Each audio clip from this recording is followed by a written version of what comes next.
بالله من الشيطان الرجيم. بسم الله الرحمن الرحيم.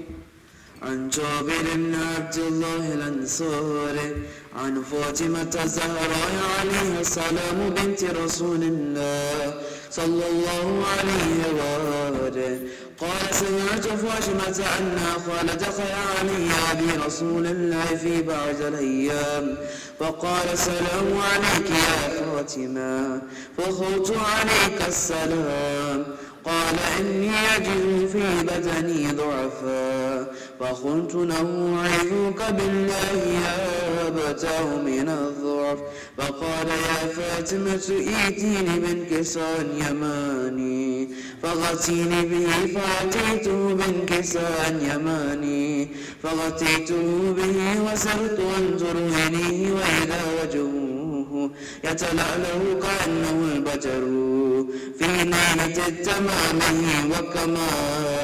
وكماله فما كانت إلا ساعة وإذا بولد الحسن أقبل وقال السلام عليك يا أمه فقلت وعليك السلام يا قرة عيني وثمرة أفواتي فقال يا أمه إني أشم عندك رائحة طيبة كأنها رائحة جد رسول الله فقلت نعم إن جدك تحت الكساء فأقبل الحسن نحو الكساء وقال السلام عليك يا جدة يا رسول الله أتأذنوني أن أدخل معك تحت الكساء فقال وعليك السلام يا ولدي ويا صاحب حوضي قد أذنت لك فدخل معه تحت الكساء فما كانت إلا ساعة وإذا بولد الحسين قد أقبل وقال السلام عليك يا أمه فقلت وعليك السلام يا ولدي ويا قرة عيني وثمرة فؤادي وقال لي يا أمه إني أشم عندك رائحة طيبة كأنها رائحة جد رسول الله صلى الله عليه وآله فقلت نعم إن جدك وأخاك تحت الكساء فجنى الحسين نحو الكساء وقال السلام عليك يا جد والسلام عليك يا من اختاره الله أتأذنوني لأن أكون معكم تحت الكساء فقال وعليك السلام يا ولدي ويا شافع أمتي قد أذنت لك فدخل معهم تحت الكساء.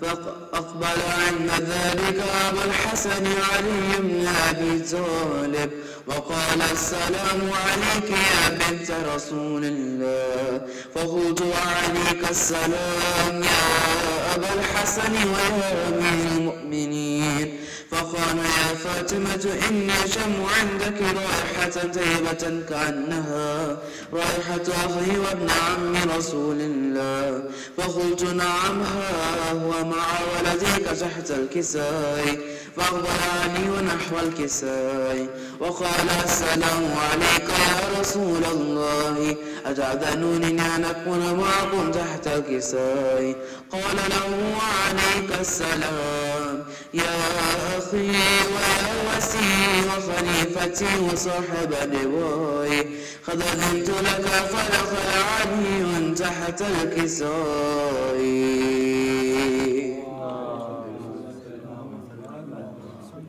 ثم أتيته نحو الكساء فقلت السلام عليك يا أبتاه يا رسول الله أتأذنوني أن أكون معكم تحت الكساء قال وعليك السلام يا بنتي ويا رضعتي قد أذنت لك فدخلت تحت الكساء فلما اكتملنا جميعا تحت الكساء أخذ أبي رسول الله بطرف الكساء وأومأ بيده اليمنى إلى السماء وقال اللهم إن هؤلاء أهل بيتي وخاصتي وحرمتي، لحمهم لحمي ودمهم دمي، يؤلمني ما يؤلمهم ويحزنني ما يحزنهم، أنا حرب لمن حاربهم وسلم لمن صالمهم، وعدو لمن عاداهم ومحب لمن أحبهم، إنهم مني وأنا منهم، فاجعل صلواتك وبركاتك ورحمتك وغفرانك ورضوانك علي وعليهم، وأذهب عنهم الرجس وطهرهم تطهيرا. وقال الله عز وجل يا ملائكتي ويا سكان السماوات إني ما خلقت سماء مبنيا ولا أرضا مضحيا ولا قمرا منيرا ولا شمسا مضيا ولا فلكا يدور ولا بحر يجري ولا فلكا يسري إلا في محبة هؤلاء الخمسة الذين هم تحت الكساء. فقال الأمير جبرائيل يا ربي ومن تحت الكساء؟ فقال عز وجل هم أهل بيت النبوة ومعدن الرسالة، هم فاطمة وأبوها وبعلها وبنوها. فقال جبرائيل يا ربي أتأذنوني أن أهبط إلى الأرض لأكون معهم سادسا؟ فقال الله نعم قد أذنت لك. فهبت الأمين جبرائيل وقال السلام عليك يا رسول الله. العلي الأعلى يقرئك السلام ويخصك بالتحية والإكرام ويقول لك وعزتي وجلالي إني ما خلقت سماء مبنية ولا أرضا مضحية ولا قمرا منيرا ولا شمسا مضيا ولا فلكا يدور ولا بحرا يجري ولا فلكا يسري إلا لأجلكم ومحبتكم، وقد أذن لأن أدخل معكم فلا تأذنوني يا رسول الله. وقال رسول الله وعليك السلام يا أمين وحي الله إنه نعم قد أذنت لك. فدخل جبرائيل معنا تحت الكساء فقال لأبي إن الله قد أوحى إليكم يقول إنما يريد الله ليذهب عنكم الرجس أهل البيت ويطهركم تطهيرا.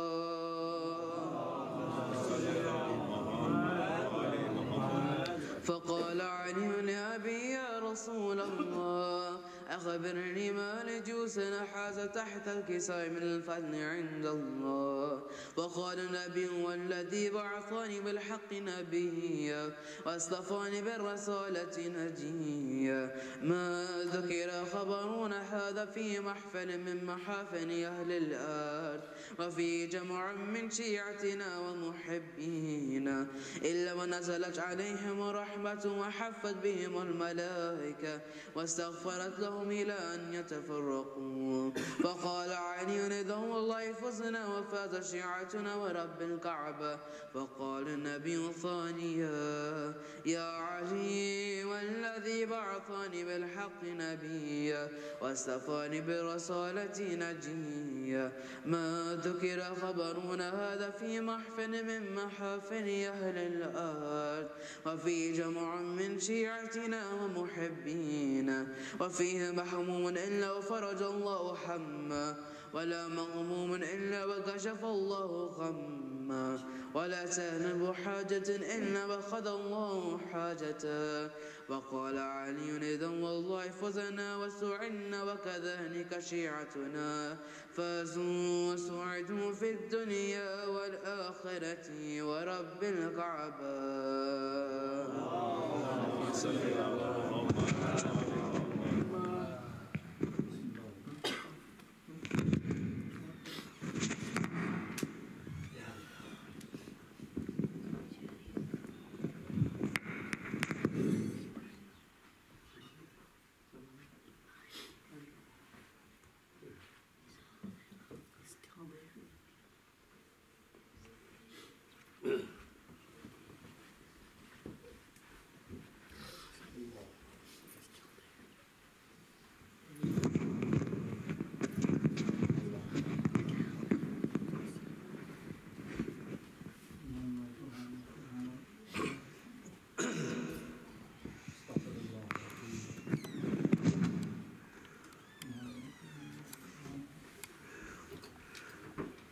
دودھ بھیجیے محمد علیہ محمد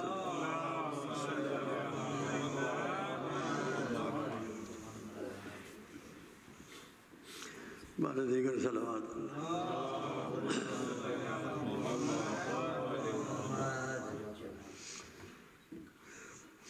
مومنین، رب جل اللہ کا لاکھ لاکھ احسان ہے کہ اتنی طویل بیماری بلکہ 5 روز وینٹیلیٹر پر رہنے کے بعد باوجود بھی آج خداوند کریم نے آپ لوگوں کی دعاؤں سے پھر ممبر پہ مجھے جناب علی میرے مقدمے اعلیٰ میں دیا تھا۔ اس کا مطلب ابھی میری ڈیوٹی باقی ہے۔ مشکور ہے سارے مومنین کا، خصوصاً ڈاکٹر موسیٰ جعفری کا جو ہاسپٹل میں بھی آفس جاتے ہوئے آفس آتے تھے اور آج تک میرے گھر میری خیریت کے لیے آتے ہیں اور جو کچھ بھی میری مدد کر سکتے ہیں جناب کہ یہ کھاؤ وہ نہ کھاؤ ایسا کرتے رہتے ہیں۔ پروردگار نے کی توفیقات میں اضافہ فرمائے۔ میں مومن کا تہہ دل سے مشکور ہوں۔ دودھ بھیجیے محمد علیہ محمد۔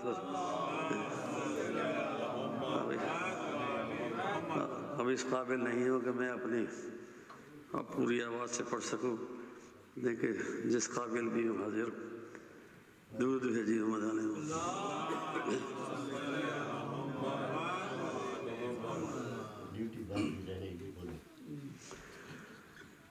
ہم سب کو الہی غم شبیر عطا کر، ہم سب کو الہی غم شبیر عطا کر، ہر دید و دل کو یہی تنویر عطا کر،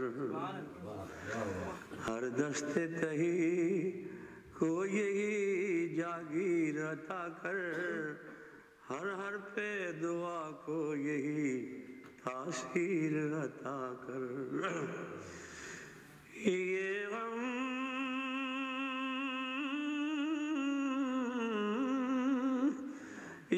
ہو تو پھر خواہش نعمت نہیں رہتی، یعنی کسی نعمت کی ضرورت نہیں رہتی۔ دودھ بھیجیے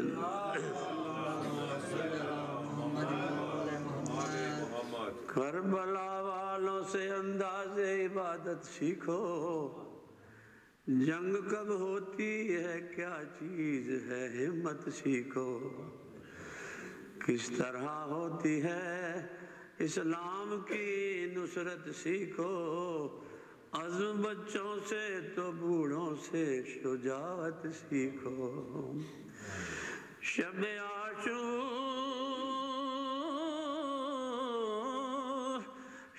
عاشور کی شمع سے ضیائے مانگو، شب عاشور کی شمع سے ضیائے مانگو، آق عباس کی چوکھٹ پہ وفائیں مانگو۔ دودھ بھیجیے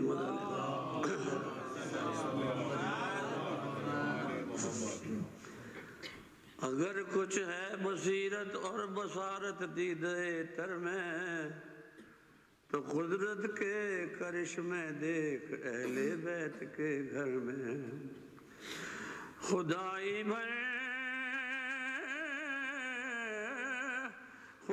بھر کی ساری نعمتیں چن چن کے بھر دی ہیں، خدا نے 5 میں 12 میں 14 میں 72 میں۔ دودھ بھیجیے مدعا۔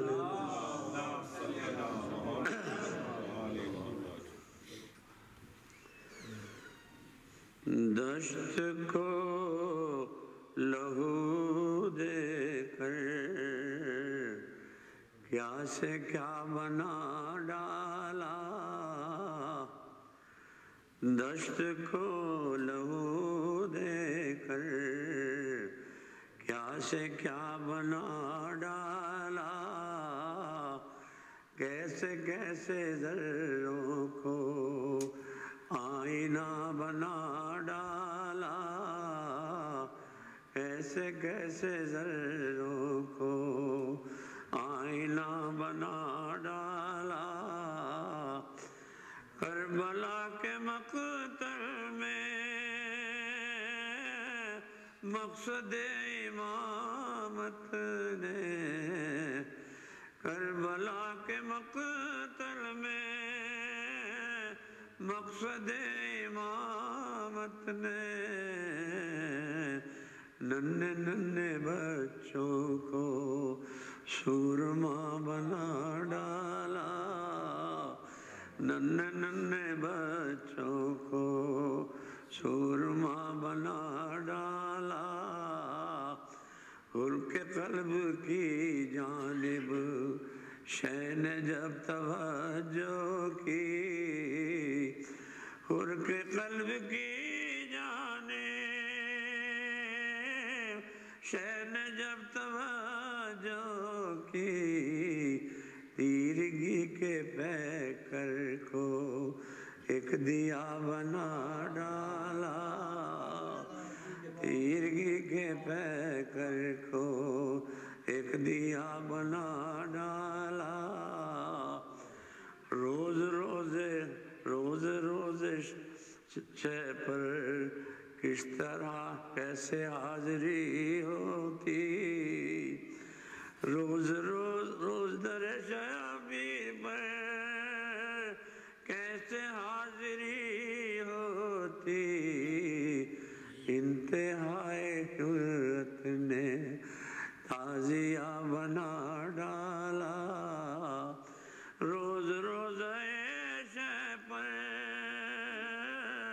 کیسے حاضری ہوتی انتہائی حسرت نے تعزیہ بنا ڈالا اور ایک ردائے زینب کو چھین کر لئی انہوں نے ایک ردائے زینب کو چھین کر لئی انہوں نے جانے کتنی صدیوں کو بے ردا بنا ڈالا جانے کتنی صدیوں کو بے ردا بنا ڈالا جانے کتنی صدیوں کو بے ردا بنا ڈالا جانے کتنی صدیوں کو بے ردا بنا ڈالا کربلا کے مقتل میں حضرت زیارت نے ننھے ننھے بچوں کو سورما بنا ڈالا ننھے ننھے بچوں کو سورما بنا ڈالا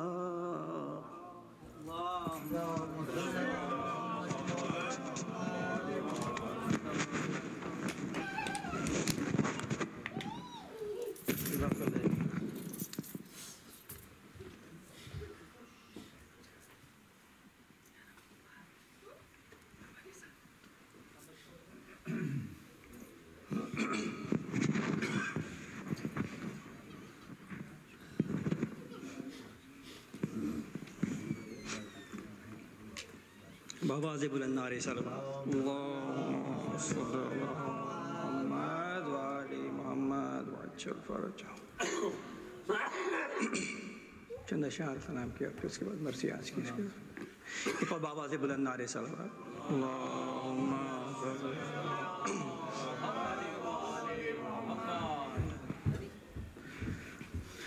کربلا کو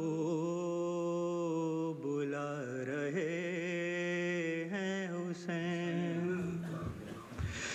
کربلا کو بلا رہے ہیں حسین میری قسمت جگا رہے ہیں حسین میری قسمت جگا رہے ہیں حسین کربلا کو بلا رہے ہیں حسین کربلا کو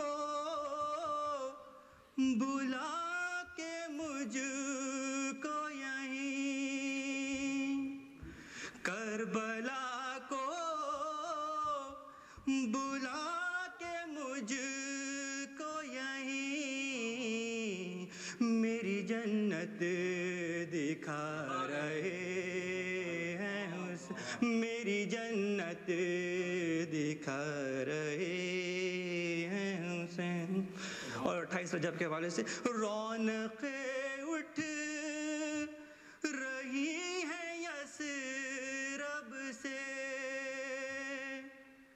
رونقیں اٹھ رہی ہیں یثرب سے سفر آخر پہ جا رہے ہیں سفر آخر پہ جا رہے ہیں اور اپنا سب کچھ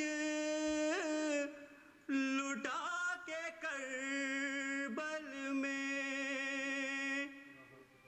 اپنا سب کچھ لٹا کے کربل میں دین حق کو بچا رہے ہیں دین حق کو بچا رہے ہیں. یہ شعر میرے والد صاحب کا ہے کہ آؤ ایوب کربلا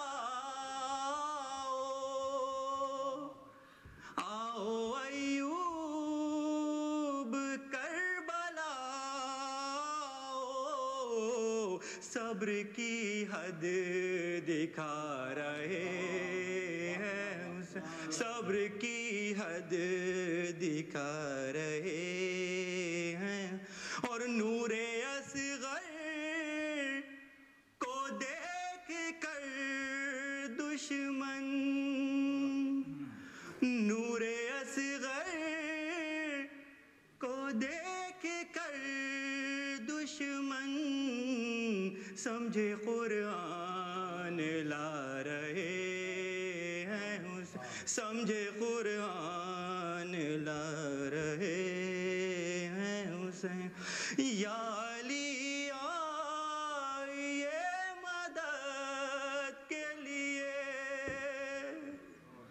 یا علی آئیے مدد کے لیے لاش اکبر اٹھا رہے ہیں حسین لاش اکبر اٹھا رہے ہیں.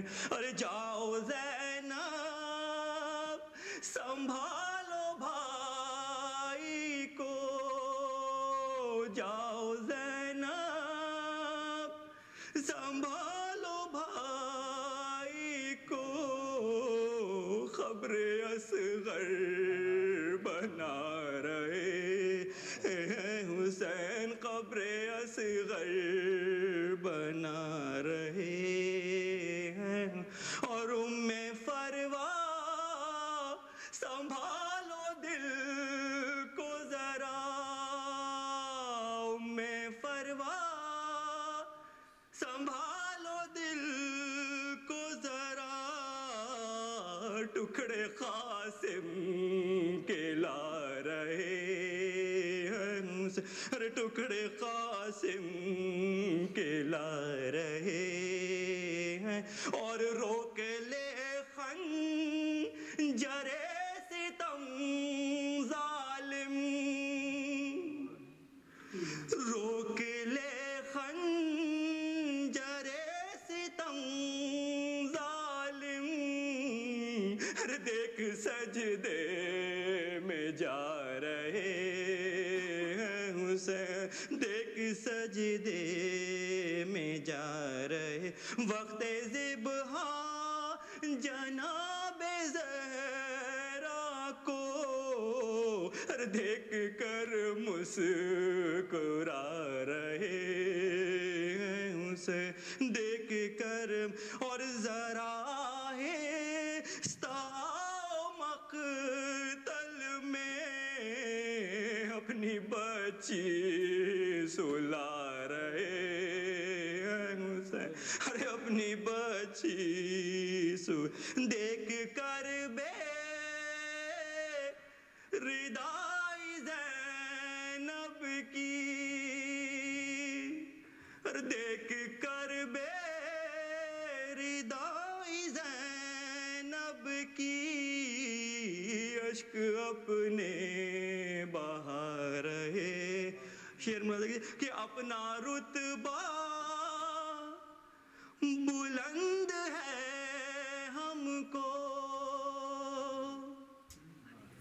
اپنا رتبہ بلند ہے ہم کو، وقت آخر بلا رہے ہیں اسے، وقت آخر بلا رہے.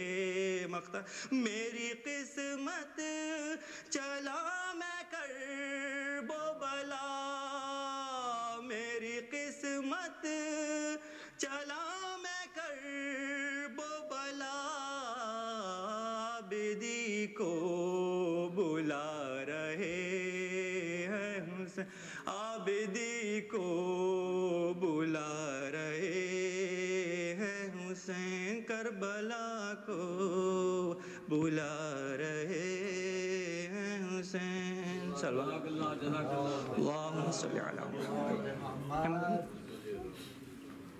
فاتحہ.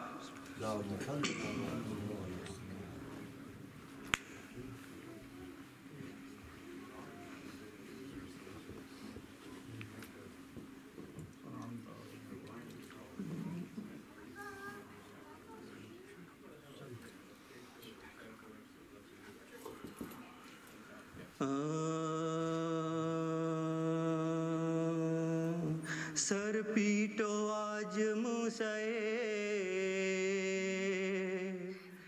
جعفر ہوا شہید، ابن علی و ابن پیمبر ہوا شہید،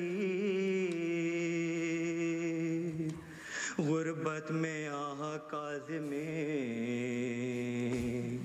بے پر ہوا شہید، لو مومنوں کا ساتواں رہبر ہوا شہید، پلوایا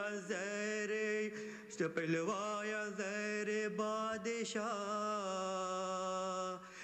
خاص عام کو، ہارون رشید نے مارا امام کو، ہارون رشید نے مارا امام کو، کسی طرح سے بیان کروں ظلم اہل کی،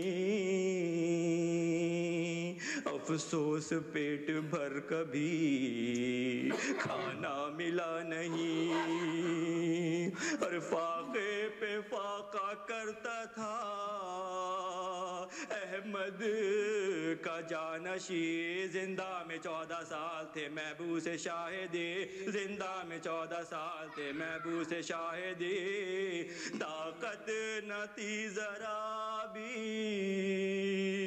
قعود و قیام کی، حالت یہ تھی امام علیہ السلام کی، حالت یہ تھی امام علیہ السلام کی، دی امت نبی کو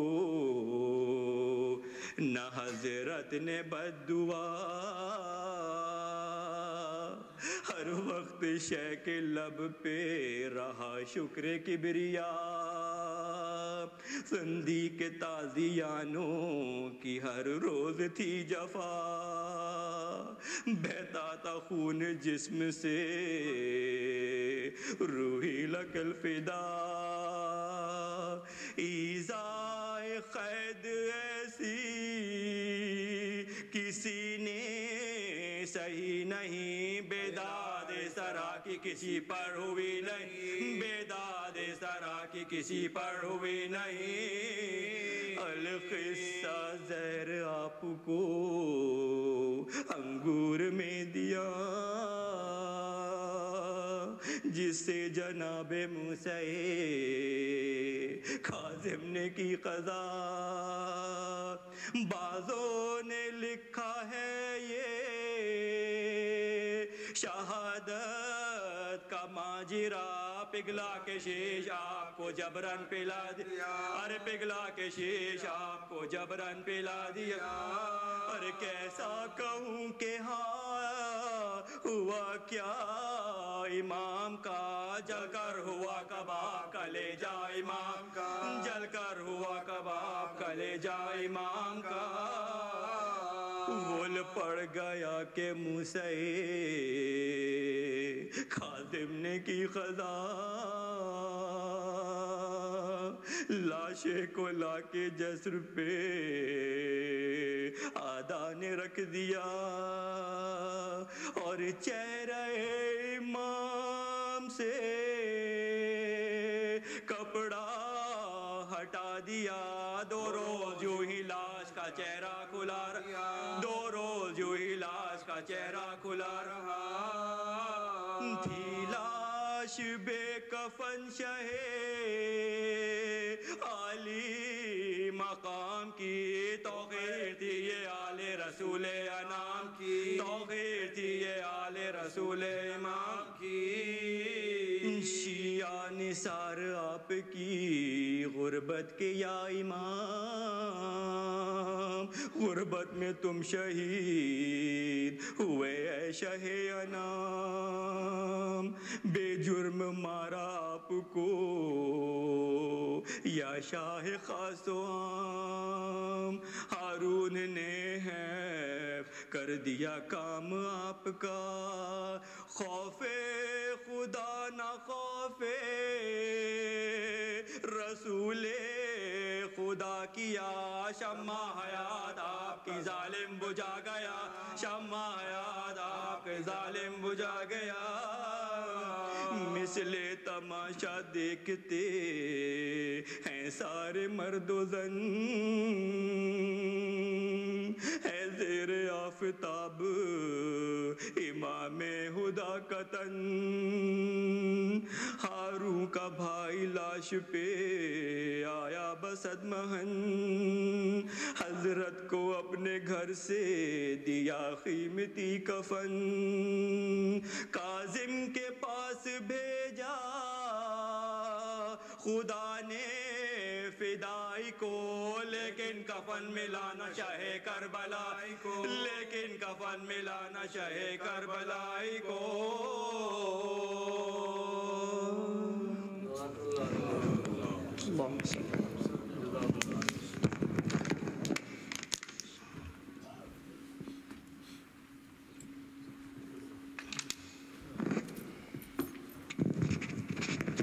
Assalamu alaikum.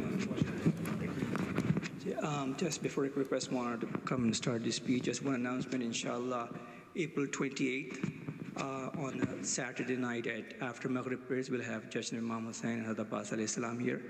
Brother Nasir, Radha and his family is requesting all of you to please attend that. That's Saturday, not next Saturday, following Saturday, 28th, inshallah, at Maghrib time after around 8 o'clock, inshallah, after Maghrib, inshallah. Loud salawat for Maulana Rizwan. Allahumma salli ala Muhammad.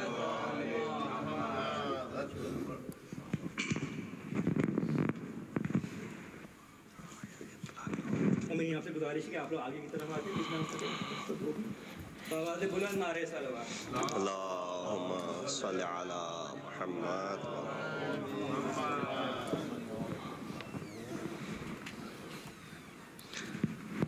رحم الله من قرأ سورة الفاتحة بسم الله الرحمن الرحيم الحمد لله رب العالمين الرحمن إياك نعبد وإياك نستعين اهدنا الصراط المستقيم صراط الذين أنعمت عليهم غير المغضوب عليهم ولا الضالين.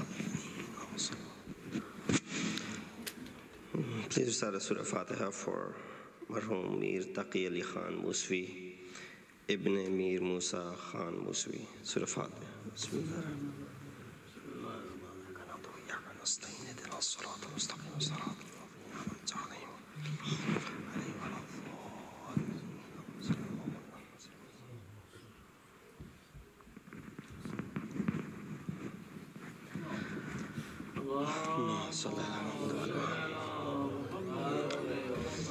أعوذ بالله من الشيطان الرجيم بسم الله الرحمن الرحيم الحمد لله الذي قصرت عن رؤيته أبصار الناظرين وعجزت عن نعته أوهام الواصفين.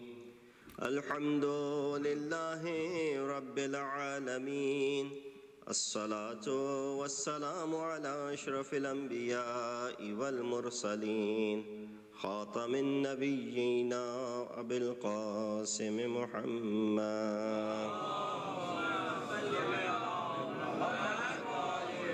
وأهل بيته الطيبين الطاهرين المعصومين الذين أذهب الله عنهم الرجس وطهرهم تطهيرا.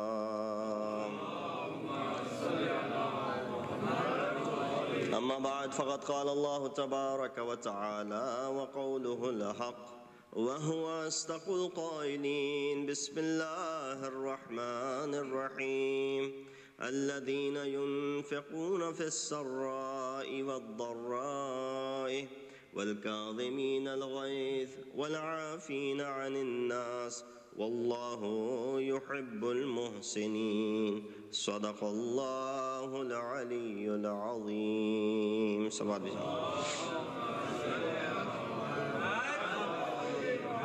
Assalamu alaikum wa rahmatullahi wa barakatuh. The verse that I recited is from Surah Al Imran, verse number 134. Very commonly recited verse, especially when we commemorate or celebrate the wiladat of our seventh Imam, Imam Musa ibn Ja'far Kadhim alayhi salatu wassalam. I had the pleasure and honor to be the guest of Imam just this past Saturday, as I was present in the Zari, in the Haram of Imamain, Kadhimain and Kadhimiyya, and the majestic shrine of Imam reminds everyone that although the demise of Imam in Baghdad was atrocious and how difficult it was in the later days of Imam's life, but now the one who rules Baghdad, the one who's the owner of Baghdad, and the way people gather on 25th of this month in Baghdad in Kadhimiyya, it is mentioned to be the second largest gathering after Arba'in in all of Iraq. Just imagine the capacity and how that place, as the Ard of Karbala expands for the Zawar, similarly the Ard of Kadhimiyya expands for the Zawar of Imam Musa Kadhim alayhi salatu wassalam. Salawat bi Muhammad.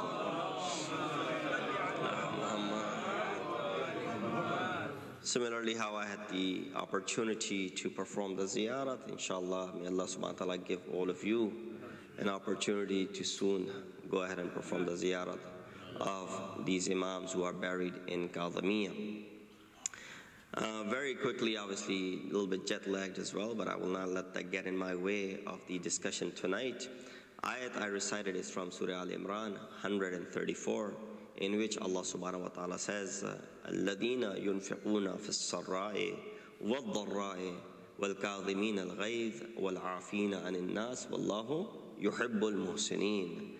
That those who spend, do infaq in the way of Allah subhanahu wa ta'ala, either in adversity or at ease, whether they're facing difficulties or challenges, or they're not facing any difficulty or challenges. وَالْكَاظِمِينَ الْغَيْظِ, and those who are able to suppress their anger, وَالْعَافِينَ عَنِ النَّاسِ, and those who are able to forgive, or those who forgive the people, even if they have committed unjust and been unkind to them. Wallahu yuhibbul muhsinin. Indeed, Allah subhanahu wa ta'ala loves those who are the righteous ones. This ayah talks about, although the names of Ma'sumin may not have been mentioned directly in Quran, but the entire Quran is the qasida of Ma'sumin alayhi salatu wassalam. Indirectly, there are verses which are speaking of every one of the Imams of Ahlul Bayt. And when we look at this ayah, the word Kadhimin is reflective towards that ability and that attribute of our seventh Imam, by which he became to be famous of Kadhim. We always mention this, and it is worth mentioning, especially for the youngsters, that yes, this ability and this attribute was possessed by all of our Imams. It's not that Imam Ali was not Kadhim. It's not that Imam Hussein was not Kadhim. No, they were all Kadhim. They were all able to control their anger, and they were all able to suppress it. But there were certain Imams who became known, famous for certain attributes which were fixed by Rasulullah himself towards these Imams. That famous hadith in which our Prophet Hazrat Muhammad Mustafa sallallahu alayhi wa sallam explains Ulul Amr. He mentions every Imam by name and as well as their titles. So how Prophet mentioned, when he mentioned Imam Musa Kadhim, he mentioned him by the title of Al-Kadhim. Therefore, it is mentioned for our seventh Imam. But don't be confused by the names, because names are not important when it comes to the discussion of history, when it comes to, they're important looking at the context, but they do not really have that ability that changes the context. Why? Because there was a person by the name Musa in the history of mankind who was the prophet of Islam. He was known for his attribute of ghadban, as Quran mentions, when Hazrat Musa came back in the state of ghadban, that he was angry. Why? Of what he was seeing in front of him. So Allah subhanahu wa ta'ala remembered Hazrat Musa as ghadban, someone who's angry. But when you come to look at the mahvar of Allah subhanahu wa ta'ala's jalal, you look at Musa, you look at Musa the Nabi. But when you want to look at the Jamal of Allah subhanahu wa ta'ala, you look at Musa al-Kadhim in the form of our seventh Imam. Allahumma salli ala Muhammad wa ala. Secondly, don't be confused by the names, because the Harun that was with Imam Musa, or the Harun that was with Nabi Musa, was the helper of Nabi Musa, but the Harun in the time of Imam Musa is the one who is the murderer of Imam Musa al-Kadhim. So these names will be there, but don't be confused by it. We look at that Imam's Wiladat is in the month of Safar, 7th of Safar, in the year 128, and Imam Shahadat is in this month, 25th of Rajab, in the year 183. The total lifetime of Imam was 55 years, and 41 of which was outside of prison, and 14 years of that time was supposedly spent in the different prisons that Imam was put into. So if you look at all of the Ma'sumin, the most amount of time that any of the Imams spent in the prison was Imam Musa al-Kadhim. And Imam actually made a dua. He said, "Oh Allah, I ask you to give me the ability and faraghat to worship you. You put me in prison so that I have the most amount of opportunity to go ahead and worship and pray for you." Why? Because all the other ma'sumin, while they were at the peak of their ibadat, but obviously because they were busy with other activities when they were outside, they would not have the similar amount. Imam Musa Kadhim said, "I asked Allah subhanahu wa ta'ala for this dua, and He provided for me, although it was being sent to the prison and performing this ibadat over there." But looking at everything in the positive manner, that's what Imam is teaching you. What could be positive about a prison? The word prison, zindan itself, brings, sorrow to your faces, but Imam is converting that into, and it wasn't just, prisons like we have today. It was prisons, dungeons, which were in complete darkness in the basements of the buildings, where you could not tell difference between day and night. And my mom has spent years and years in these places, but only to mold the hearts of those people who were not known for having any hearts. Imam was able to, by his akhlaq, by his teachings, even those, stern-hearted people who were ruling and who were, taking care of the zindan, Imam was able to mold their hearts with his akhlaq hasana, how Imam would speak to them, how Imam would not ever raise his voice over them. In fact, to the extent that some of them were saying and reporting to the Khalifa of the time that we cannot control this man, we cannot put any pressure onto him, because he doesn't do anything against us. He doesn't speak ill against us. He doesn't do anything except worship Allah subhanahu wa ta'ala. That's all he does. How else do you want us to go ahead and pressurize this man? But nonetheless, even with that, Harun was able to find a man by the name Sindi ibn Shahik, who was able to put an end to Imam Musa Kadhim. But before I get to that, a few things that I was also requested to address in tonight's discussion. But before we get to that, which is an important dua that Imam ﷺ has left for us, and that is known as Dua Joshan As-Saghir. Dua Joshan Kabir was taught by fourth Imam, taught by his Jad, our Prophet, and from Prophet, obviously Prophet learned it from Jibreel, is sent down as Hadith Qudsi that we have, which has the names of Allah, which is a lengthy dua, which we usually recite in the month of Ramadan. But this dua Joshan Saghir, is no less as far as the Kamal is concerned. And inshallah, obviously it's a lengthy dua, although the name suggests that it should be Saghir, but by no means it is Saghir, it's pretty lengthy itself. I will only explain a few common things that we find in this dua and the importance of this dua. Why is it so important for us to recite this dua? And who should be reciting this dua? Yes, anyone and everyone should recite this dua, but it is important for certain people to make this dua to be a regular routine for themselves. And inshallah, we'll get into those discussions as well. Sallu ala Muhammad wa ali Muhammad. Before I get to that, just a little historical background of the time and the life of Imam Musa Kadhim.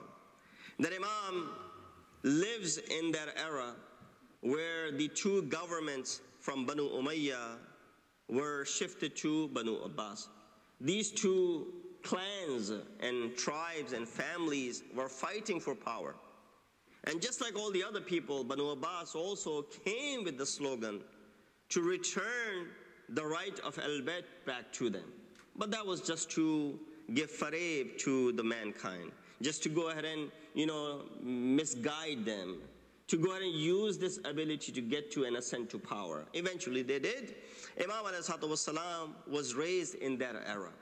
The 20 years that Imam spends is under the imamat of his father, sixth Imam, until the year 148 in his demise. There are four other brothers of Imam Musa Kadhim. They're very important brothers. Likewise, all the other brothers of other Imams, these four are equally important. Two of them, would not really matter much, but two of them did matter. First, and the eldest, was Abdullah al-Aftah. Aftah with Fa, Ta, and Ha. And he created this movement of Aftahiyya. Believe it or not, Imam had to fight all of these different groups that rose in the time of seventh Imam. As it is, aside from second Imam, who had a few days of government in his hand, none of the other Imams had any role in the government. None of the Imams ruled. Only our second Imam was the last to rule any type of government for a few days. But after him, no one did. They didn't have the pulpit to them. They didn't have the masjid to them. They didn't have any governmental post. And even if they came towards them, they had to deny it for obvious reasons. So we look at Abdullah al-Aftah. He created this movement which goes against the teachings of sixth Imam, his own father. And that is to stand up against Imam Musa Kadhim. But obviously, this movement did not last long, because Abdullah al-Aftah died, very soon after having created this movement. But it still remained as people continue to follow him. But majority of them realized that the real Imam is Imam Musa Kadhim after the wafat of his father, and therefore they started following him. Second is the brother by the name Ishaq ibn Jafar, who's the brother of our seventh Imam also. He was a very pious man, did not intervene in the imamat of our seventh Imam, in fact supported him all along. Brother number three is Muhammad ibn Jafar. He was also a generous and a brave man who died in the time of Ma'mun. And Shia knew that the status of Imam al-Kadhim is above the status of Muhammad, and nobody went after him either. Lastly is Ismail ibn Jafar, who nowadays that we know of the firqa of Ismailiyah, which has many branches. The most prominent of them is the Bohra branch. There are Nazari and there are other branches of them within themselves. I don't have much knowledge of that. But nonetheless, some of them are Alawi and some of them are Ismaili. The difference is that those who are Alawi, they still consider all the Imams to be pious people. But those who are not, they consider 7th Imam to be Ghasib. They say, well, he usurped the Imamat from Ismail. And therefore, they would not even, when you go to Karbala, you find so many Bohras there who are coming for the ziyarat of Imam Hussein. They don't have any issue. They come for the ziyarat of Amir al-Mu'mineen. They, flood the place. You'll find majority of obviously easy to tell the way they dress. And they're all there. But you will not find one of them in Kadhim. Primary reason is because they consider him to be Ghasib. That he took and usurped the right of Ismail, who was the rightful leader after Imam Jafar Sadiq. But the wisdom and the hikmat of Allah subhanahu wa ta'ala, that Ismail died in the lifetime of 6th Imam. How can you have an Imam following an Imam who dies in the lifetime of the existing Imam? That was the biggest proof of the falsehood of the Imamat, or the proclaimed Imamat by the followers, not by Ismail. So Ismail is not to blame over here. Rather, it's the followers who claimed his Imamat. And then, after the death of Ismail, they considered Muhammad ibn Ismail to be the next Imam, and they still stayed away from the Imamat of Imam al-Kadhim. Some people said that Imamat ended with him, and therefore Imam Musa Kadhim is not the Imam. Some people followed him, and then they said, well, Imam Musa Kadhim died, and he was the last Imam, and he went into occultation, and he will reappear one day. And therefore the group known as Waqifiyya came into existence. So there are all these different groups in history that you find existing in the time of 7th Imam. In fact, people, those who consider themselves to be Waqifiyya, those who did Waqf. Waqf means we're stopping over here, because he's the last Imam and there's no more Imamat afterwards. They did it for the financial reasons. To take all of the wujuhat al-shar'i, all of the money that came to Imam for khums, those who are appointed representatives of Imam by Imam. Pay attention to this point. There were people who were appointed representative of Imam Musa Kadhim by Imam, allowed to collect money of khums on behalf of Imam in that era, which is not very technologically advanced. Those very same people, after the death of Wafat Shahadat of our 7th Imam, they said Imamat ended, and Radha is not the Imam. Ali al-Radha is not the Imam. Imamat ended, and this money is now ours. So they took that money.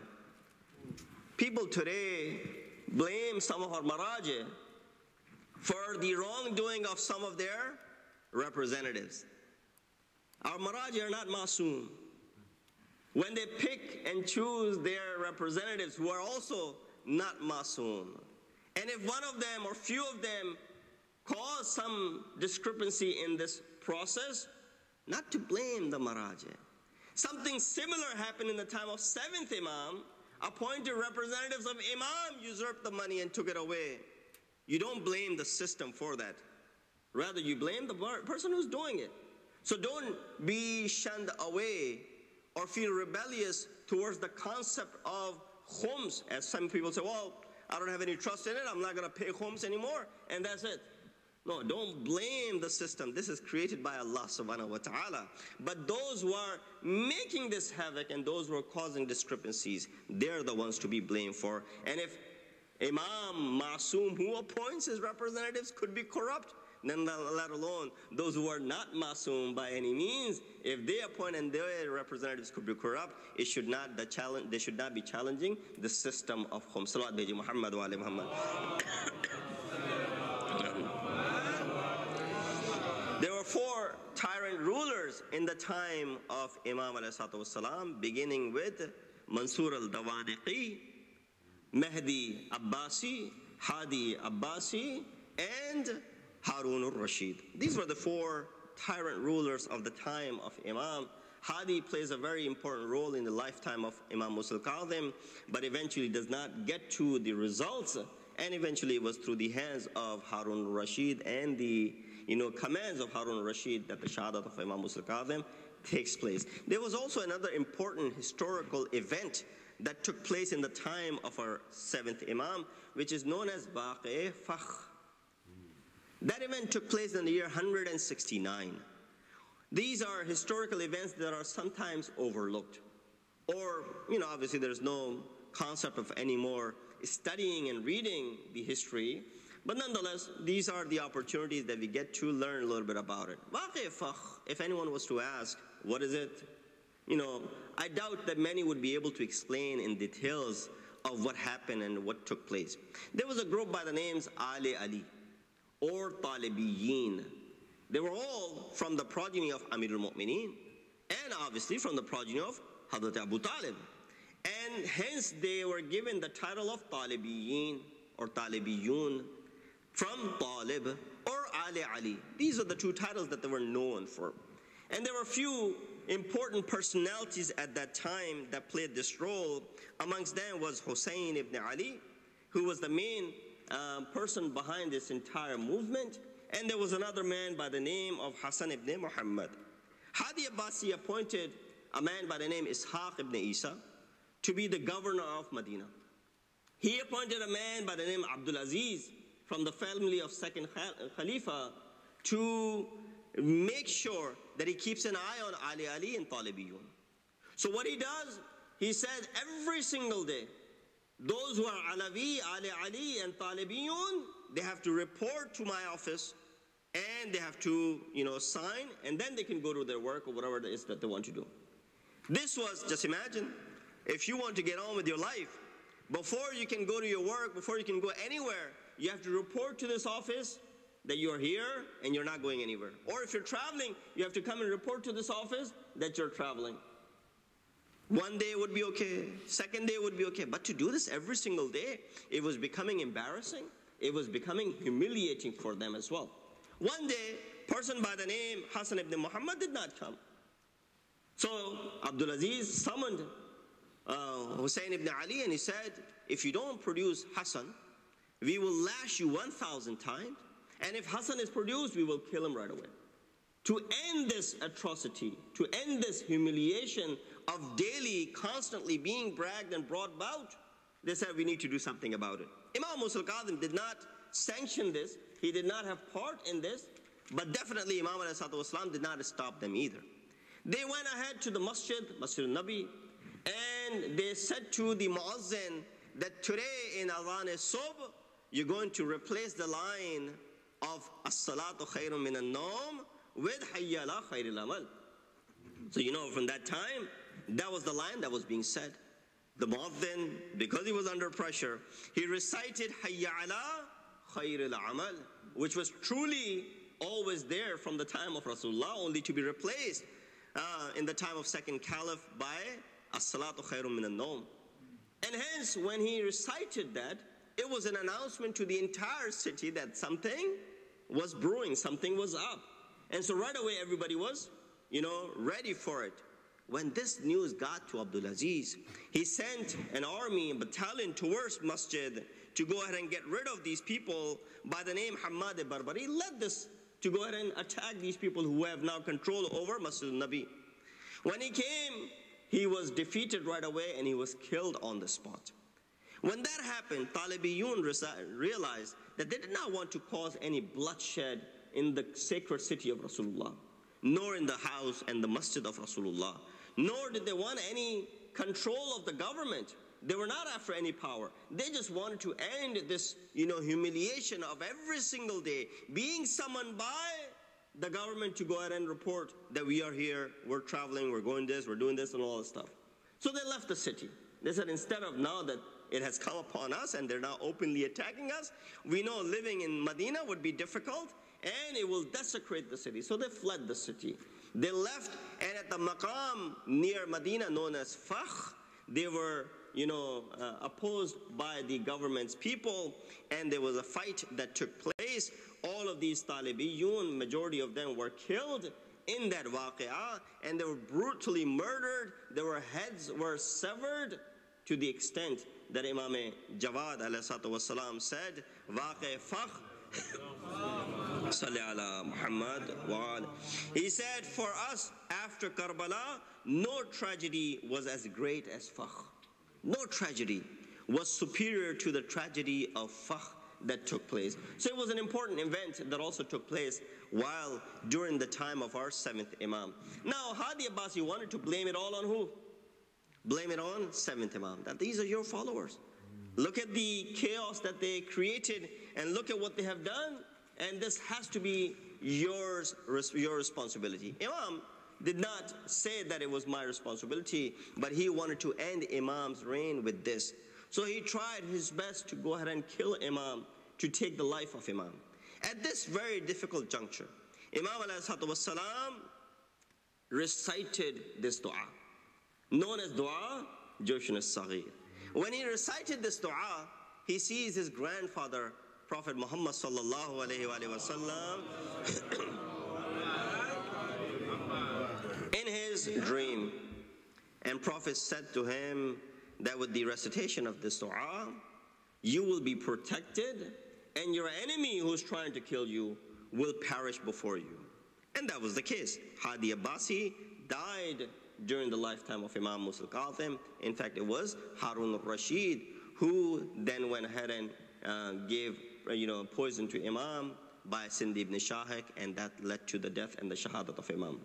So this dua that Imam taught us, known as dua Joshan as-Saghir, it is for repelling enemy and attaining that level of, or the maqam of shukr in calamities and in struggles. It increases sabr, and it gets you that spirit of liveliness. You say, how does that happen by reading a dua? It will not just happen by constantly reading Arabic words.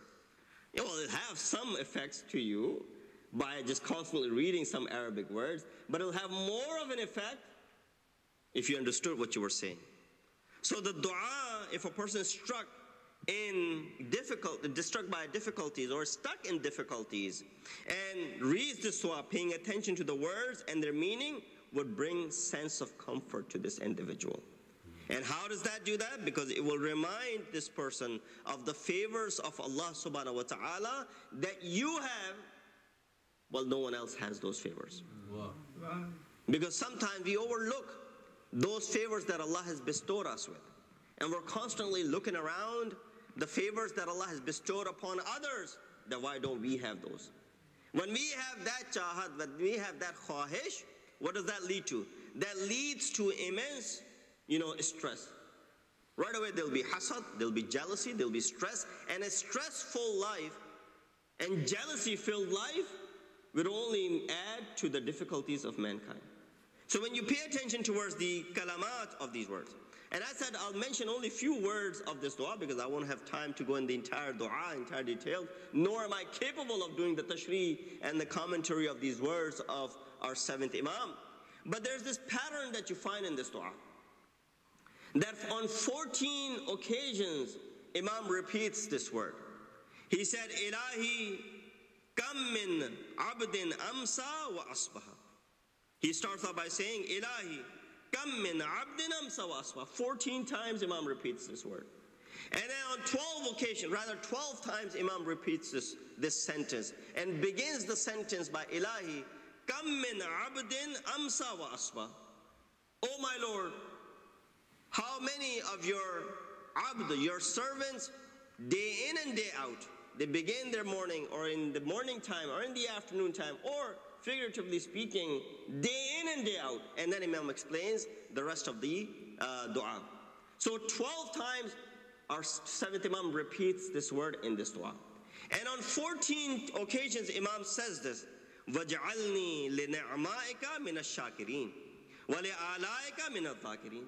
Oh Allah, make me towards your ni'mat to be thankful and grateful, and towards your ala, whatever it is that you have bestowed upon me, challenge, in that sense, oh Allah subhanahu wa ta'ala, make me amongst those who are dhakireen. So we see that Imam ﷺ repeats these two sentences. The first line 12 times and the second line 14 times. I don't know what's the secret behind 12 and 14, but it could only be the reminder of 12 imams that we have and 14 ma'sumin that we have. Salawat bi Muhammad wa ala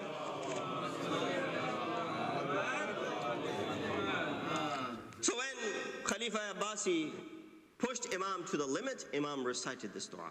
And I'll recite a few verses of this dua so we can understand what Imam means and how this dua can alleviate all of those problems and how this dua is capable of helping out those who are living a life in distress. So my recommendation would be, if you have never recited this dua, recite it at least once. Once you have recited this dua, pay attention towards the translation of this dua so that you understand each and every segment of this dua. And special attention towards these 12 sentences that Imam ﷺ repeats throughout this dua. He begins by saying, Ilahi, وَكَمْ مِنْ عَبْدٍ أَمْسَى وَأَصْبَحَ فِي كَرْبِ الْمَوْتِ وَحَشْرَجَةِ الصَّدْرِ. My God, oh my God, many a living being suffers the constant agony of death, day in, day out, and hears the rattling sound passing through his gasping throat. These are the ni'mat that Imam is referring to. These are the favors that Imam is referring to. That sometimes we overlook these ni'mat of Allah subhanahu wa ta'ala. We overlook these favors of Allah subhanahu wa ta'ala because we're so occupied in looking at those things which are, lit up in front of us. If you're not understanding that these are very important favors of Allah subhanahu wa ta'ala, that every single day there are people who are living in this agony of death. Alhamdulillah, you have been given this life, you've been given this health, and this health and this life is something which is one of the biggest favors of Allah subhanahu wa ta'ala. When you remember this favor of Allah, وَجْعَلْنِي مِنَ الشَّاكِرِينَ. Oh Allah, make me among those who are what? Those who are shakirin. وَلِعَلَائِكَ. And those favors of yours, the dhakirin. Make me to be those who are remembering your Allah and your favors. That is why in Surah Ar-Rahman, Allah subhanahu wa ta'ala repeats this ayah as well. فَبِأَيِّ آلَاءِ رَبِّكُمَا تُكَذِّبُونَ. And which one of the favors of Allah subhanahu wa ta'ala will you deny? There's so many favors that we can't even come to think of. Shaykh Sadi, he reminds us of one of the important favors of Allah subhanahu wa ta'ala. In that couplet he says that بِنَفَسِي كَفْرُوا مِرَوَادْ مُمِدْ حَيَاتَس. Har nafasi ke furu miravad mumid hayatas waqti ke bar mi ayat mufarrih dhatast. He said every time you breathe, there's a process of breathing. There's some doctors sitting in front of me, but you don't need to be a doctor to understand the concept of breathing. It's an involuntary act that you breathe, that you inhale and you exhale. He said there's two processes going on. When you are able to breathe in, that means your life has been extended. Because if you were not able to breathe in, life would be cut off. And when it is exhaled, imagine you breathe in but you're unable to exhale. That's another issue. When you're able to exhale, it brings joy on your face. Zat is enjoy, right? Why? Because otherwise it'll be stuck and you'll be stuck in some sort of illness. So he says, for every ni'mat, there's shukr wajib. For every ni'mat, you should be thanking Allah subhanahu wa ta'ala. Every time you breathe, there are two ni'mat of Allah subhanahu wa ta'ala that are hidden in it. So just imagine how many times you have to thank Allah subhanahu wa ta'ala in the entire day that you're breathing. How many times a person breathes? You'll probably be able to calculate that by minutes and whatnot. multiply that by 2. That's how many times you should thank Allah subhanahu wa ta'ala if you really want to thank Him. Salawat Muhammad wa alayhi Muhammad.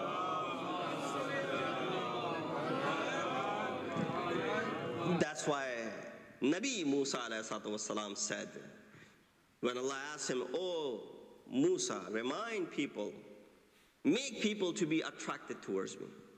He said, "Oh Allah, how do I do that?" He said, "Remind them of my favors. When they remember my favors, they'll be attracted towards me." You know, when you come to a gathering, to a place where you're given all the protocol, you're provided with food, you're provided with everything that you did not even expect is given to you. First thing you'll say, who's the host that I can go ahead and thank for all that he has done for us? Allah is saying the same thing to Hazrat Musa. "Oh Musa, go ahead and remind people of my favors that they have forgotten. And once they remember those favors, they'll be attracted towards me." And then he said to Hazrat Musa, "Oh Musa, be grateful to me. Be thankful to me." He said, "Oh Allah subhanahu wa ta'ala, it is impossible to be thankful towards you. To say shukran lillah." Why? Because even to say shukran lillah, I have to use so many other organs that you have created for me. To be able to utter these words using my tongue. To be able to think through my intellect, through my brain. To be able to utter these words using the air in my lungs. And all of these other organs that are involved. For every thank, I should be thanking you 5 more times. So in fact, it's impossible to thank you, Allah subhanahu wa ta'ala. Allah said the fact that you recognize the ability that there's ajizi and inkisari in thanking me, that is the biggest thank that I know. That is the biggest thing. But our fourth Imam, Imam Zain al-Abidin alayhi salatu wasalam said, "Man qala alhamdulillah, faqad adda shukrullah." Whoever said alhamdulillah, indeed thanked Allah subhanahu wa ta'ala. So I don't want to go too much into the concept of thank. Number 2, he said, "Ilahi, wa kam min abdin amsa wa asbaha saqiman, muja'an fi annatin wa awilin yataqallab fi ghammihi la yajidu mahisan." He said, "My God, many a living being is ailing day in and day out, suffering pain on the threshold of death, restless of crying in anguish, finding no relief." How many of the favors that you enjoy, that you are not involved in any one of these things? That you're not ailing, you're not on the threshold of death, you're not crying in anguish, you're not looking for relief, and you're not suffering in pain. All of these, the opposite of which was what? Is the reminder to you that you have all of those things. And therefore you have the favors of Allah subhanahu wa ta'ala, and therefore you should be thankful towards it. So Imam is touching upon those tunes that he's reminding us that sometimes we overlook and become heedless of those favors, yet we are all in possession of those favors. Number 3, say, "Ilahi wa kam min abdin amsa wa asbaha." Oh my Lord, many day in and day out of your servants, khaifan mar'uban, mushfiqan wajilan, hariban taridan, munjahiran fi madhiqin. He said they are constantly in fear, terrified, sleepless, forsaken, alone, timid, fugitive, exiled, petrified, caught in distress, running away in frustration. You thank Allah subhanahu wa ta'ala that you're living here, that you don't have to worry about in constant living in constant fear. Yeah, there are other fears that you should have, and those are valid fears. That when you send your children out to schools and colleges, there are fears right away over there. Akhlaqi fears that are there. But here, Imam is mentioning that how many of you are living in this constant fear where there's lack of immunity and lack of security? How many places in the world that you can remember, you can call? You can probably count all of those places because they're always in the news that are struggling, living in difficult times. There are atrocities being committed over there. To give a few names, Yemen is top of the list. Syria is always there. Iraq is still, the impending war. And all of these, Afghanistan and all these Muslim countries that are there, people are living in what? Living in fear. Constantly terrified that the bomb will come and drop near them, and they will no longer be alive. You don't have that fear when you get up in the morning to go to school, to go to work, to go to your life, to get to your life. You don't have any of those fears. So be thankful to Allah subhanahu wa ta'ala that you're living away from all of those fears, and those rahmat and the favors of Allah subhanahu wa ta'ala are in your favors. Sallu ala Muhammad wa ali Muhammad. I'll skip the Arabic part, just get to these ilahi who come in and finish them out. He says, my God and Master, many a living being is oppressed and kept prisoner day after day, under the harsh control of ruthless enemies and infidels, separated from the family and the children. Maybe this sentence replicates of what Imam was going through himself, because Imam was away from his family. Imam was living under the ruthless, those people who were governing these prisons. Imam was living a life in these, under these infidels and these enemies in these prisons. So maybe this was the of Imam himself, the explanation of his own state as he was living at that particular time.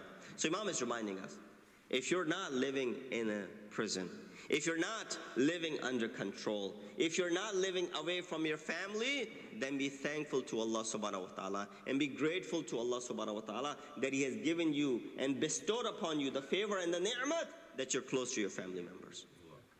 But when we are close to the family members, Imam is also trying to remind us that don't misuse this opportunity. A person came to Qadi Tabatabai, who is the teacher of Allama Tabatabai, and he said, I want to learn Sayru Suluk. In Irfan, you have this wayfare, the journey towards Allah subhanahu wa ta'ala, this observation and shuhud and irfan. He said, I want to learn Sayru Suluk. Even today, many people who, study Ilm-Deen, one of the attractive fields is what? Irfan. That they want to become Urafa. There's nothing wrong with it, but take the right path to become an Arif. Imam Khomeini was an Arif, but he did not become an Arif overnight. It was years of, studying and going through the proper channel that Imam Khomeini attained that status to become an Arif Billah. But nonetheless, we find that this is very attractive. So those who are Arif and those who, get to that. This person came to Qadi Tabatabai. He said, I want to learn Sayru Suluk. He responded by saying, have good suluk with your family first, then come and learn Sayru Suluk to me. Have good attitude towards your family, then you will come. You can't just become, Salik Billah. You can't attain that status of Arif Billah while your family is suffering from your hands. When you're unable to even take care of your children and your family, and they're living constantly in fear from you, and then you want to, climb up the ladder and you become Arif Billah. No. These things have to come from internal purification. Make sure you're internally able to purify yourself. So the word that he used, he said, पहले अपने आप, पहले अपने घर वालों के साथ अच्छा सुलूक करो, फिर आके मेरे पास सैर सुलूक सीखना. सलवात भेजिए मोहम्मद वाले Mohammad. He said, my God, many a living being is constantly in the midst of fierce wars and challenge in the battlefield. Yes, there are many people who are living in their life is entirely spent in fierce wars. There's wars that are happening. They've been displaced from their cities, from their towns, from their homes, and living in refugee camps. So these people who are struck with wars throughout their life, it's a reminder to you, while you have the ability to help them, but at the same time it's a reminder that you are not living in that same situation. Thus, you have that favor of Allah subhanahu wa ta'ala, this ni'mat of Allah subhanahu wa ta'ala, which you should be what?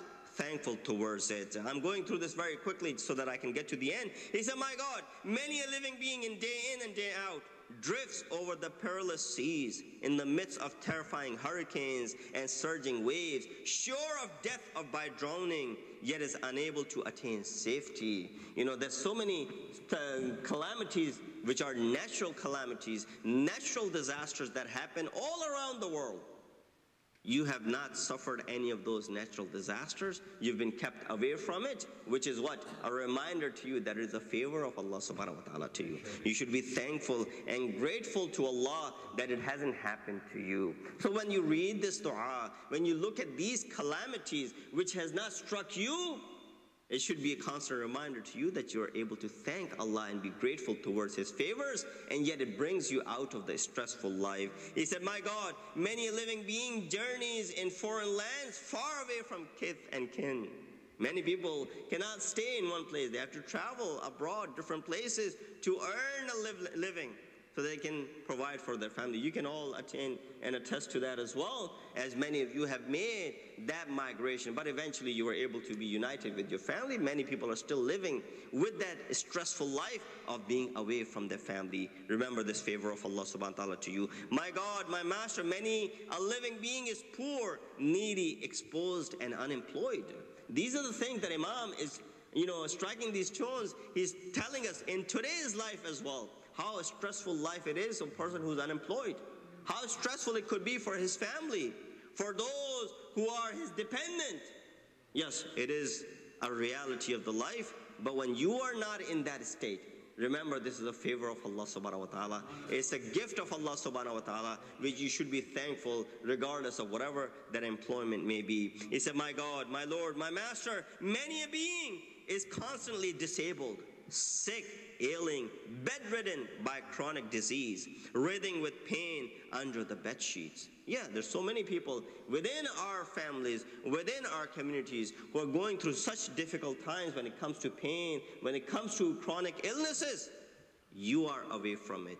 You have not had any of those things. So then, therefore, should be thankful to Allah subhanahu wa ta'ala that those things are away from you. And then lastly, he says, my God, my Lord, my Master, many a living being, day in, day out, lies in deathbed. And Imam continues by saying, living is kept as a prisoner in narrow, gloomy corners, and is permanently bound to be unalterable destiny of death, which surrounds him on all sides. And when Imam addresses all of these difficulties and painful experiences, Imam says this, وَجَعَلْنِي لِنِعْمَائِكَ مِنَ الشَّاكِرِينَ وَلِعَلَائِكَ مِنَ الذَّاكِرِينَ. And let me be among those who thank you for your bounties and remember you for your favors. Yes, let me be one of those who can remember those favors that you have bestowed upon me. These are some of the words from this very important dua that Imam ﷺ has left for us, known as Dua Joshan Saghir. Recite this dua. Pay attention towards the different faraz of this dua, different segments of this dua, and apply them and look at how it applies to you. How seventh Imam is speaking to you, the difficulties that you may be facing, how when you're able to realize that you may have one difficulty, but you haven't had this other difficulty, yet you're so much important that there's so much reward of Allah subhanahu wa ta'ala and favor of Allah subhanahu wa ta'ala upon you. You realize that Allah subhanahu wa ta'ala said in Surah Baqarah, verse number 155, وَلَا نَبْلُوَنَّكُمْ بِشَيْءٍ مِنَ الْخَوْفِ وَالْجُوعِ وَالنَّقْصِ مِنَ الْأَمْوَالِ وَالْأَنفُسِ وَالثَّمَرَاتِ وَبَشِّرِ الصَّابِرِينَ. That yes, by God, no doubt about it, that we will put you in these difficulties. What are these? Fear. There's hunger. There's the loss of, anfus, samarat, and your lives, your family, your children, and as well as your wealth. But with all of that, he said, وَبَشِّرِ الصَّابِرِينَ. Give glad tidings to those who are what? Those who do sabr. Those who have the ability to show patience in front of all of these calamities. قَالُوا إِنَّا لِلَّهِ وَإِنَّا إِلَيْهِ رَاجِعُونَ. That we are from Allah and to Him we shall all return. You got to pay attention to the word lillahi. Maulana sitting over here as well. When you say inna, we are. Lillahi. This lam is what? Lame tamlik. Lame tamlik means that we are the milkiyat of Allah subhanahu wa ta'ala. For example, this pen in your pocket is your milkiyat. I may borrow it, but you have all the right in the world to take it back from me. Why? Because you are the rightful owner of it. You paid for it. Unless you bestow upon me, that's another thing. It's still, according to the law, you're able to ask for it back. But nonetheless, Allah says what in this ayah? Inna lillahi. We are the milkiyat of Allah subhanahu wa ta'ala. Wa inna ilayhi raji'un. So when Allah gives you something, He has the right to take it back. Why? Because it was only given ariyatan. It was not given permanently to you. कुछ ही दिनों के लिए तुमको वो अता की गई थी, अब कुछ दिन वो पूरे हो गए हैं, अब अल्लाह सुब्हान ताला की मर्जी है, लिहाजा उस चीज़ को तुमसे वापस ले सकता है। सातवें इमाम की ज़िंदगी बड़े मुश्किलात में गुजरी, लेकिन सातवें इमाम ने जो गौहर हमारे सामने छोड़े, उनमें से हमारे और आपके आठवें इमाम हैं जिनकी बाबरकत ज़िंदगी मौजूद है, और उनकी बेटी मौजूद हैं जिनका नाम है फातिमा मासूम क़ुम, जिनकी बरक़ात उस शहर में इल्म और हिकमत को उजागर किया। सिर्फ और सिर्फ कुछ दिन उस जगह पे स्पेंड किए, 17 दिन मिलते हैं गालिबन कि जो उन्होंने उस शहर में गुजारे, उस 17 दिन और कुछ दिनों की बरकत ऐसी हुई कि क़ुम अल-मुक़द्दसा उस अपनी मनहज पे पहुंच गया जहाँ पे उसको इवेंचुअली पहुंचना था, कि वहाँ से इल्म फूट फूट कर निकल रहा है। तो ये बरक़ात हैं जनाब फ़ातिमा मासूम क़ुम की, आठवें इमाम इमाम अली रज़ा की, वो इमाम कि जिसने ये अल्फाज कहे थे कि आना गरीब, कि मैं गरीब हूँ। इसीलिए हम ज़ियारत में सिर्फ आठवें इमाम की ज़ियारत में कहते हैं या गरीब अल-गुरबा, किसी और इमाम की उसमें नहीं कहते गरीब अल-गुरबा, सिर्फ आठवें इमाम को गरीब अल-गुरबा कहते हैं। इसलिए कि इमाम ये कहलवाना चाह रहे हैं कि मैं इस दूरी में, इस एक स्ट्रेंज जगह पे, अजनबी जगह पे मैं गरीब हूँ, ना गरीबुल पैसे के लिहाज से, बल्कि गरीबुल वतन हूँ, इस जगह पे अजनबी हूँ। लिहाजा जो शख्स भी मेरी ज़ियारत को आएगा, मैं ज़ामिन बनता हूँ कि मैं उसकी ज़ियारत को आऊँगा उन मकामात पे जहाँ उसको मेरी ज़रूरत पड़ेगी। इमाम ने कहा इंदल एहतज़ार, जब एहतज़ार का वक्त आएगा, जब जान निकाली जाएगी, उस वक्त उस शख्स को ज़रूरत होगी, मैं आऊँगा उसके सिराने और इस प्रोसेस को उसके लिए आसान बना दूँगा।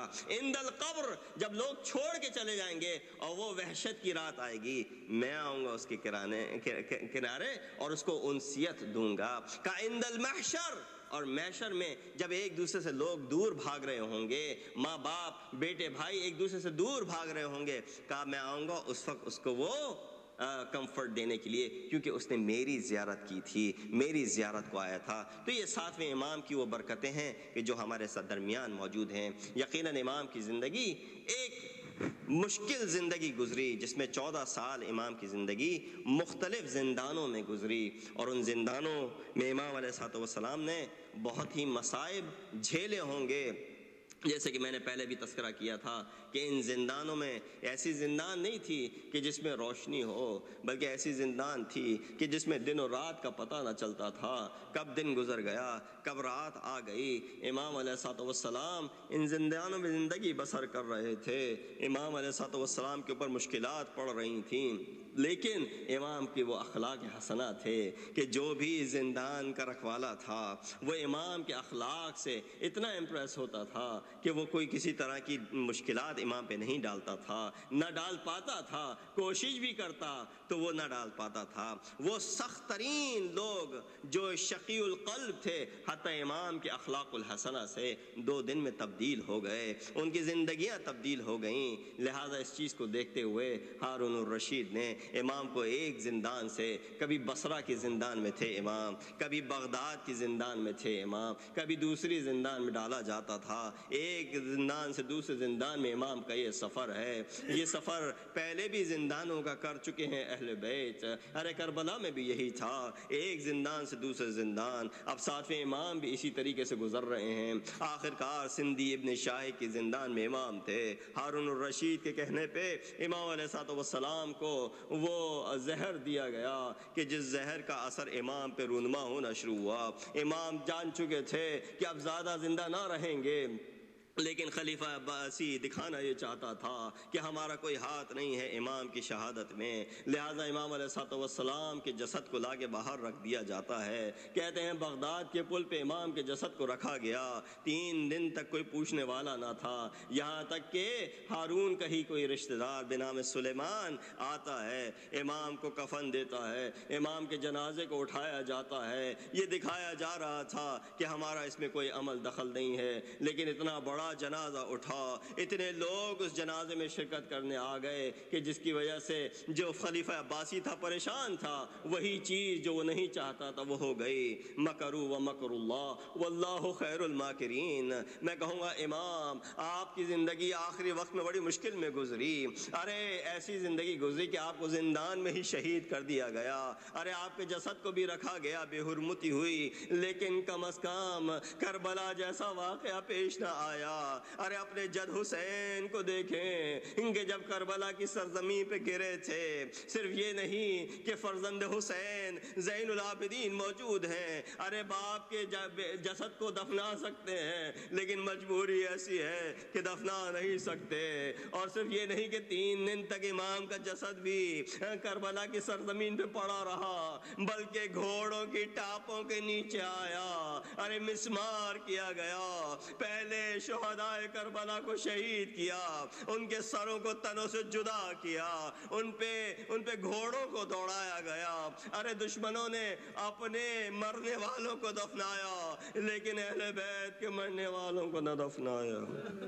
الا لعنۃ اللہ القوم الظالمین وسيعلم الذين ظلموا أي منقلب ينقلبون انا للہ و انا الیہ راجعون۔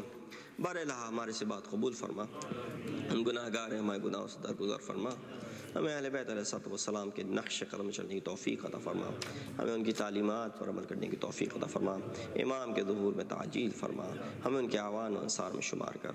ربنا تقبل منا انک انت السمیع العلیم۔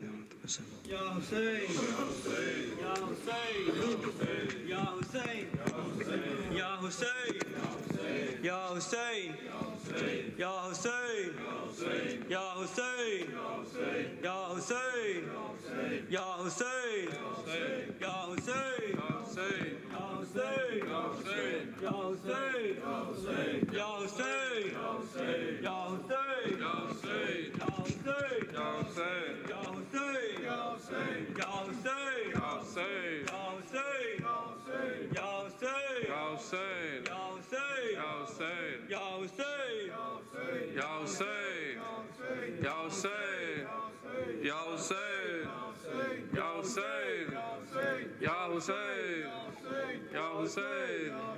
یا حسین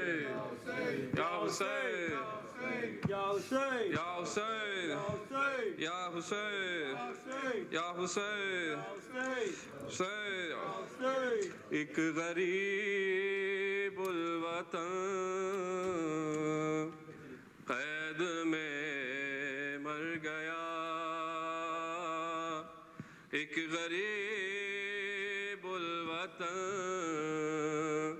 قید میں مر گیا، ایک غریب الوطن قید میں مر گیا، ایک غریب الوطن قید میں مر گیا، پل پہ بغداد کے، پل پہ بغداد کے ہے جنازہ رکھا، ایک غریب الوطن قید میں مر گیا، ایک غریب الوطن قید میں مر گیا، پل پہ بغداد کے، پل پہ بغداد کے ہے جنازہ رکھا، ایک غریب الوطن خون میں مر گیا، ایک غریب الوطن قید میں مر گیا، خون آنکھوں سے اپنی بہاتے ہوئے ہتھ گھڑی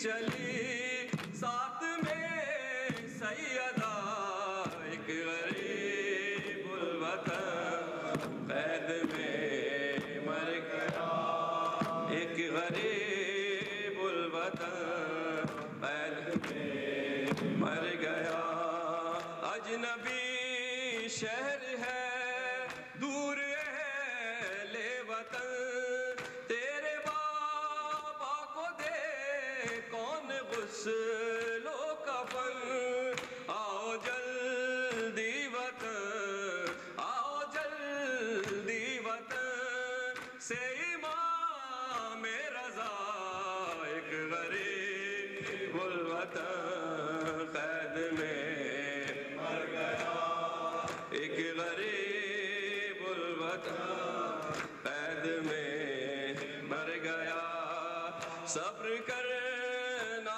ہے صبح کے جیسا تجھے راستہ دیکھنا باپ کا چھوڑ دے جا کے معصومائے جا کے معصومائے تم سے کہہ دے ذرا ایک غریب الوطن قید میں مر گیا ایک غریب الوطن قید میں مر گیا قید میں چل بسا شاہ کون و مکان اب تو مظلوم کی کھول دو بیڑیاں تم نے چاہا تھا جو تم نے چاہا تھا جو لو وہی ہو گیا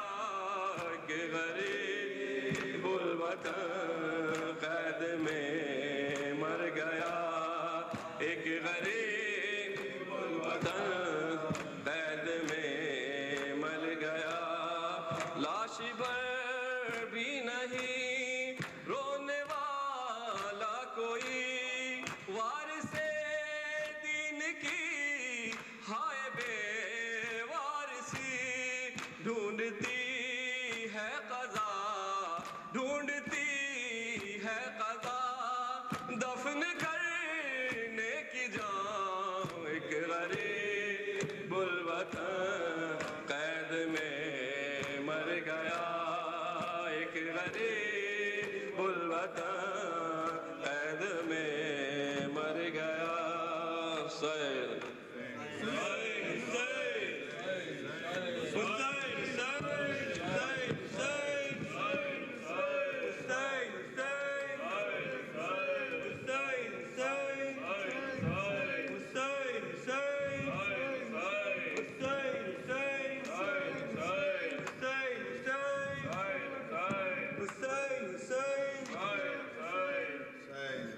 شاہ شہید کربلا شاہ شہید کربلا لے لو سلام زینب کا شاہ شہید کربلا شاہ شہید کربلا لے لو سلام زینب کا آئی ہوں پھر سے نینوا آئی ہوں پھر سے نینوا لے لو سلام زینب کا شاہ شہید کربلا شاہ شہید کربلا ہائے بھیا 72 کا چہلم کروں گی بھیا 72 کا چہلم کروں گی دل کو لکر آج ماتم کروں گی دل کو لکر آج ماتم کروں گی فرش ازالو بچ گیا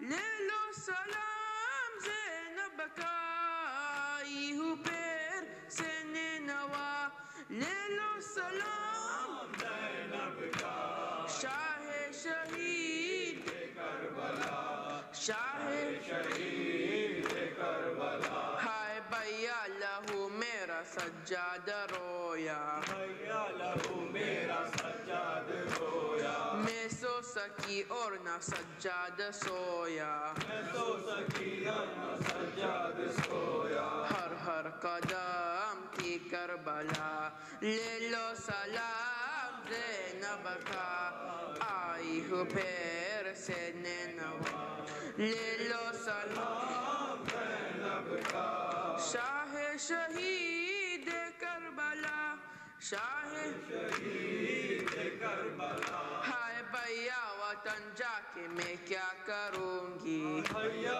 وطن جا کے میں کیا کروں گی حجرے مدینے میں کیسے رہوں گی حجرے مدینے میں کیسے رہوں گی مر جائے گی یہ غمزدہ لے لو سلام زینب کا آئی ہو پھر سے نینوا لے لو سلام زینب کا شاہ شہید کربلا شاہ شہید کربلا ہائے میں بھی یہی زائروں میں رہوں گی میں بھی یہی زائروں میں رہوں گی اور زائروں کی میں خدمت کروں گی اور زائروں کی میں خدمت کروں گی یہ وقت پھر کب آئے گا لے لو سلام زینب کا آئی ہو پھر سے نینوا لے لو سلام زینب کا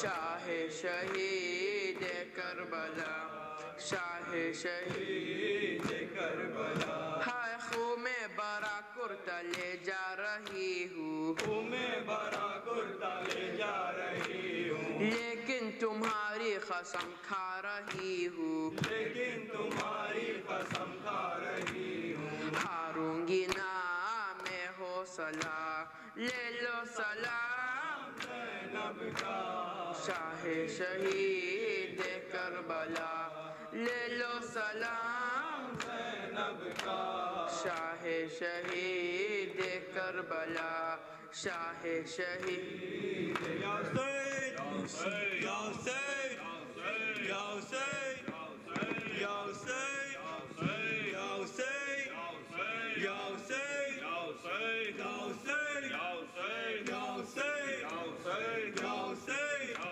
یا حسین یا حسین یا حسین یا حسین نہ رکھ اب چادر بازوں پہ تو نیلے داغ چھپا نہیں زہرا کی جاں شرما نہیں نہ رکھ اب چادر بازوں پہ تو نیلے داغ چھپا نہیں زہرا کی جاں شرما نہیں نہ رکھ اب چادر بازوں پہ تو نیلے داغ چھپا نہیں زہرا کی جاں شرما نہیں نہ رکھ اب چادر بازوں پہ تو نیلے داغ چھپا نہیں زہرا کی جاں شرما نہیں تیرے نانا کا یہ روضہ ہے کوئی کوفہ شام کی راہ نہیں زہرا کی جاں شرما نہیں نہ رکھ اب چادر بازوں پہ نیلے داغ چھپا نہیں زہرا کی جاں شرما نہیں او نہ رکھ اب چادر بازوں پہ تو نیلے داغ چھپا نہیں زہرا کی جاں شرما نہیں رکھ اب چادر بازوں پہ تو نیلے داغ چھپا نہیں زہرا کی جاں شرما نہیں جو چادر اجلی تھی تیری رنگ اس کا کیسے لال ہوا اب سر پہ تیرے اے شہزادی وہ کیوں موجود ردا نہیں زہرا کی جاں شرما نہیں نہ رکھ اب چادر بازوں پہ تو نیلے داغ چھپا نہیں زہرا کی جاں شرما نہیں نہ رکھ اب چادر بازوں پہ نیلے داغ چھپا چھپا نہیں زہرا کی جاں شرما نہیں ہو 18 جو تیرے بھائی تھے کس بات پہ تجھ سے روٹھ گئے وہ شہزادے کیوں ساتھ نہیں کیوں ساتھ عباس تیرا نہیں زہرا کی جاں شرما نہیں نہ رکھ اب چادر بازوں پہ تو نیلے داغ چھپا نہیں زہرا کی جاں شرما نہیں یہ کون جوان ہے ساتھ تیرے ہیں کپڑے جس کے خون سے بھرے ان زخموں سے یہ چور ہوا آنکھوں سے بھی خون رکتا نہیں زہرا کی جاں شرما نہیں نہ رکھ اب چادر بازوں پہ تو نیلے داغ چھپا نہیں زہرا کی جاں شرما نہیں کس حال میں کربل سے آئی اے زینب اپنے شہر میں تو اب اس کے سوا افسوس ہو کیا پہچان سکی سغرا نہیں زہرا کی جاں شرما نہیں نہ رکھ اب چادر بازوں پہ تو نیلے داغ چھپا نہیں زہرا کی جاں شرما نہیں وہ بچی جس کو سینے پہ شبیر سلایا کرتے تھے میری آنکھیں ڈھونڈ کے ہار گئی کہیں ملتا اس کا پتہ نہیں زہرا کی جاں شرما نہیں نہ رکھ اب چادر بازوں پہ تو نیلے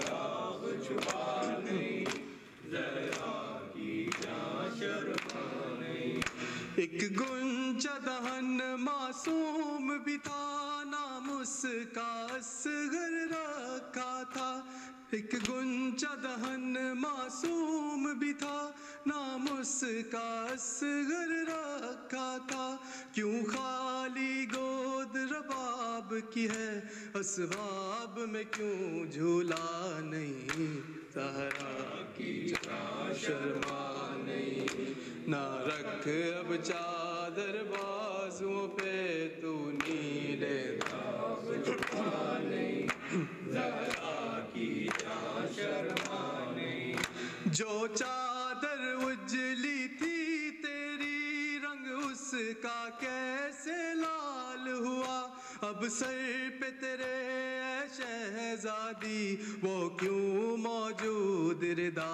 نہیں زہرا کی جاں شرما نہیں نہ رکھ اب چادر بازوں پہ تو نیلے داغ چھپا نہیں زہرا کی جاں شرما نہیں 18 جو تیرے بھائی تھے کس بات پہ تجھ سے روٹھ گئے وہ شہزادے کیوں ساتھ نہیں کیوں ساتھ عباس تیرا نہیں زہرا کی جاں شرما نہیں نہ رکھ اب چادر بازوں پہ تو نیلے داغ چھپا نہیں زہرا کی جاں شرما نہیں یہ کون جوان ہے ساتھ تیرے ہیں کپڑے جس کے خون سے بھرے ان زخموں سے یہ چور ہوا آنکھوں سے بھی خون رکتا نہیں زہرا کی جاں شرما نہیں رکھ اب چادر بازوں پہ تو نیلے داغ چھپا نہیں زہرا کی جاں شرما نہیں کس حال میں کربل سے آئی اے زینب اپنے شہر میں تو اب اس کے سوا افسوس ہو کیا پہچان سکی سغرا نہیں زہرا کی جاں شرما نہیں اب چادر بازوں پہ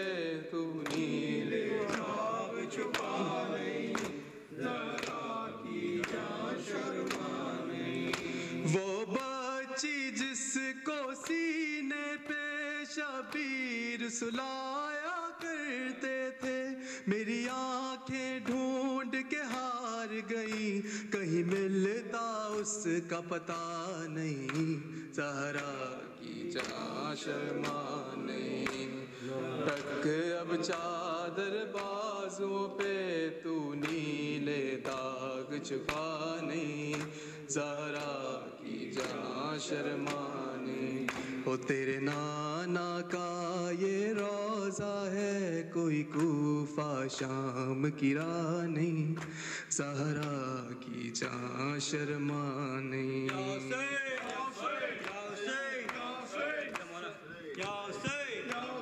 مولا حق امام یا حسن یا حسین, مولا حق امام یا حسن یا حسین, مولا حق امام یا حسن یا حسین, یا حسین, یا حسین, یا حسین.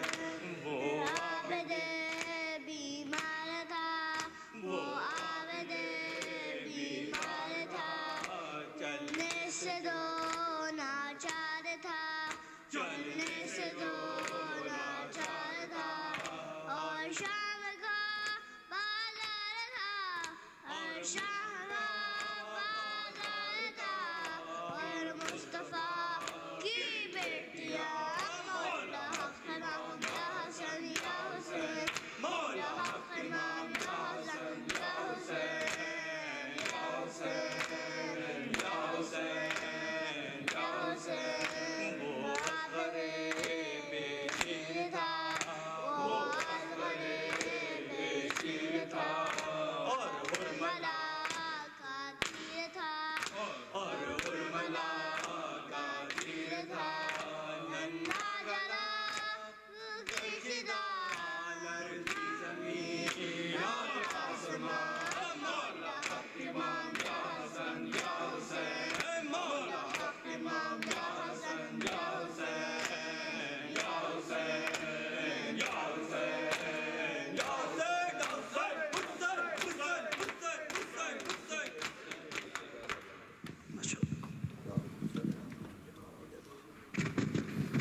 السلام عليك يا أبا عبد الله, السلام عليك يا ابن رسول الله, السلام عليك يا ابن أمير المؤمنين, السلام عليك يا ابن فاطمة الزهراء سيدة النساء العالمين, وعلى الأرواح التي حلت بفنائك. عليك مني سلام الله أبدا ما بقيت وبقي الليل والنهار, ولا جعله الله آخر العهد مني لزيارتكم. السلام على الحسين وعلى علي بن الحسين وعلى أولاد الحسين وعلى أصحاب الحسين. السلام عليك يا غريب الغرباء, السلام عليك يا معين ضعفاء الفقراء, السلام عليك يا مغيث الشيعة والزوار في يوم الجزاء. السلام عليك يا أبا الحسن علي بن موسى أيها الردى, كن شفيعنا وشفيع والدينا في يوم الجزاء. صلوات الله عليك وعلى آبائك سبعة وبنائك الأربعة, واختها فاطمة المعصومة جميعا, ورحمة الله وبركاته. السلام عليك يا صاحب العصر والزمان, الأمان الأمان الأمان من فتنة الزمان وشر الشيطان. السلام عليك شريك القرآن, السلام عليك يا إمام الإنس والجان. عجل الله تعالى فرجك, وسهل الله تعالى مخرجك وظهورك, وجعلنا من أنصارك وأوانك. السلام عليكم ورحمة الله وبركاته. اللهم كن لوليك الحجة بن الحسن صلواتك عليه وعلى آبائه في هذه الساعة وفي كل ساعة, وليا وحافظا وخائذا وناصرا ودليلا وعينا, حتى تسكنه أرزك طوعا وتمتعه فيها طويلا برحمتك يا أرحم الراحمين. اے رب جاں پنجتن پاک کا صدقہ اس قوم کا دامن غم شبیر سے بھر دے. بچوں کا عطا کر علی اصغر کا تبسم, بوڑھوں کو حبیب ابن مظاہر کی نظر دے. کم سن کو ملائے والولائے آن محمد, ہر ایک جوان کو علی اکبر کا جگر دے. ماں کو سکا ثانی زہرا کا سلیقہ, بہنوں کو سکینہ کی دعاؤں کا سر دے. مولا تجھے زینب کی اسیری کی قسم ہے, بے جرم اسیروں کو رہائی کی خبر دے. جو چادر زینب کے دار مولا محفوظ رہے ایسے خواتین کے پردے. جو دین کے کام آئے وہ اولاد عطا کر, جو مجلس شبیر کی خاطر ہو کر دے. مفلس تدرلال و جواہر کی بارش, مخروز کا ہر قرض ادا غیب سے کر دے. غم کوئی نہ دے ہم کو سوائے غم شبیر, غم کوئی نہ دے ہم کو سوائے غم شبیر. شبیر کا غم بانٹ رہا ہے تو ادھر دے.